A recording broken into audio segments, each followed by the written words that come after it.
Hello guys, म चाहिँ मेरो दिदीको बिहेको लागि चाहिँ रेडी भएको थिएँ। म चाहिँ यस्तो देखिएको थिएँ अनि मैले चाहिँ हल्का सुट सकेँ अनि मेरो दिदीलाई चाहिँ यति प्रिटी देखिएको थियो, कुरै नगर्नु, यति राम्री देखिएको थियो है। अनि आज दिदीको बिदाईको दिन नराम्रो पनि लागिरहेको थियो अनि हामी चाहिँ भिनाजुलाई निमन्त्रणा दिन गयौँ। मेरो दिदीले चाहिँ निमन्त्रणा पढ्दैछ अनि उसले चाहिँ निमन्त्रणा पढिसक्यो अनि हामी चाहिँ खुसी हुँदै ताली बजाउँदैछौँ अनि हामी चाहिँ भित्र गयौँ अनि स्वयम्वर स्टार्ट भयो। स्वयम्वरको कामहरू चाहिँ सकियो अनि दिदीले माला लगाइदिनु भयो भिनाजुलाई, हाम्रो प्यारो भेनालाई। अनि त्यहाँ स्वयम्वरको कामहरू पनि सबै सकियो। हामी चाहिँ यता नाच्न थाल्यौँ।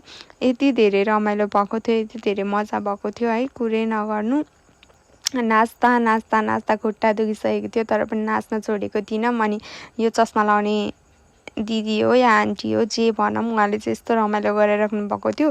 बाहिर निस्किन खोज्छौँ, निस्किनै दिनुहुन्न, ठेलेर उहाँ हेर्नु न सबैलाई तानेर नचाएर हाँस उठेर यस्तो कमेडी गरिराख्नु भएको थियो उहाँले।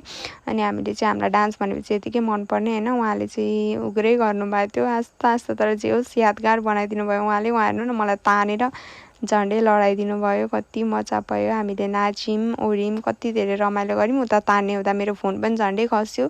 अनि यता चाहिँ दिदीको काम स्टार्ट भयो मण्डपमा। अनि मण्डपमा हुनुपर्ने सबैमा भइरहेको कामहरू हेर्दा चाहिँ यति धेरै मजा आइरहेको थियो, इन्जोय पनि लागिरहेको थियो, नराम्रो पनि लागिरहेको थियो है। कति धेरै राम्रो देखेको दिदी बेनालाई। अनि यहाँ दही खुवाउने कार्यक्रम चाहिँ चलिरहेको थियो क्या, अनि जुठो खुवाउने। अनि दिदीले चाहिँ कस्तो मजाले खुवाइदिनु भयो, भेना त हेरेको हेरे हुनुभयो क्या। हाँस्दा हाँस्दा हेर्नु न कति बाठी हाम्रो दिदी है, कस्तो मजाले खुवाइदियो क्या, चटाइदियो, यस्तो हाँस उठ्यो नि लास्टमा त। अनि यो दही खुवाएकोहरू हेर्न ओर्न यति धेरै मजा आएको, रमाइलो भएको है। हुन त दिदी जाने पीडा चाहिँ छुट्टै छ अनि यता बिहेको रमाइलो चाहिँ छुट्टै छ क्या।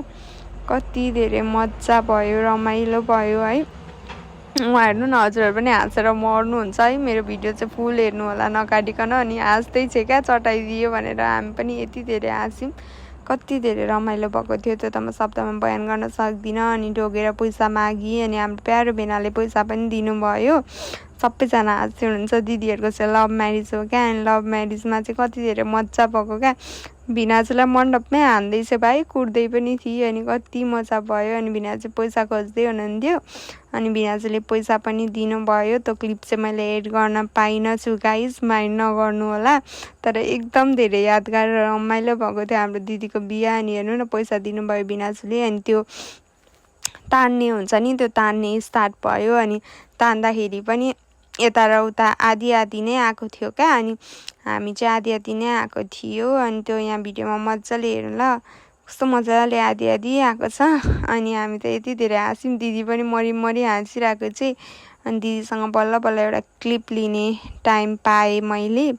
हेर्नु न बिचरा गलेर टायर्ड भएको थिएँ, त्यही पनि मैले एउटा क्लिप चाहिँ लिएँ। अनि दिदीले नै घडी खेल्नेमा पनि जिती अनि घडी लगाइदिए भेनालाई। भेनाले चाहिँ पैसा दिनुभयो, सबै गेमहरू हाम्रै दिदीले जित्नुभयो अनि पैसा पाउनु भयो। अनि म दिदीलाई किस गर्दैछु।